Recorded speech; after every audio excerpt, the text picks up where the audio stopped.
I was at the drive-in in San Antonio, Texas in 1968. First time I saw it. I remember my father speaking about it.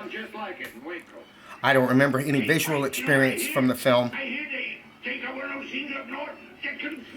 I remember being in the back of the car and hearing shooting. Boom, boom, boom, cannon fire. Driven to the border by the irresistible thrust of civilization were the remnants of the breed that had made the West wild. Pretty much this film is about the end of the 19th century and the beginning of the 20th century. The end of the American West, the end of freedom, and the beginning of organizations, the beginning of corporations. It touches to corporations and to what they're taking over the West. Mr. Peckinpah was born in the same town that my son Nicholas was born in, Fresno, California. He was blacklisted because he was an asshole. He wasn't blacklisted for being a communist. He was blacklisted because he was an asshole. There's a famous story where Slim Pickens offered him $10,000 for every penny he had to help him out, and then he never spoke to Slim again. He didn't even have the decency to say fuck you to his face. He just never spoke to him again.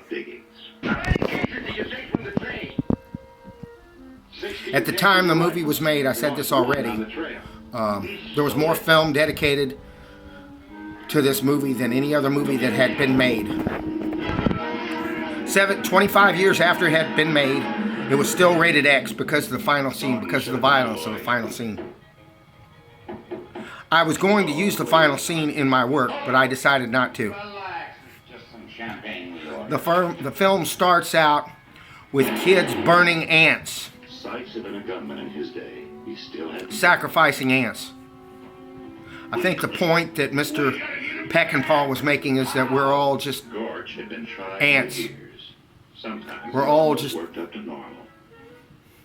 primal creatures being destroyed by the civilization around it.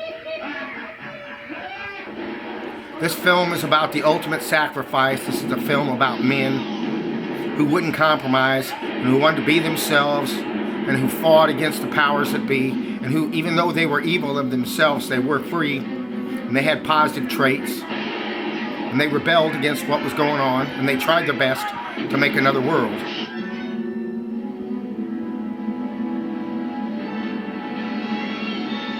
I think it's a truly great film. Watch it.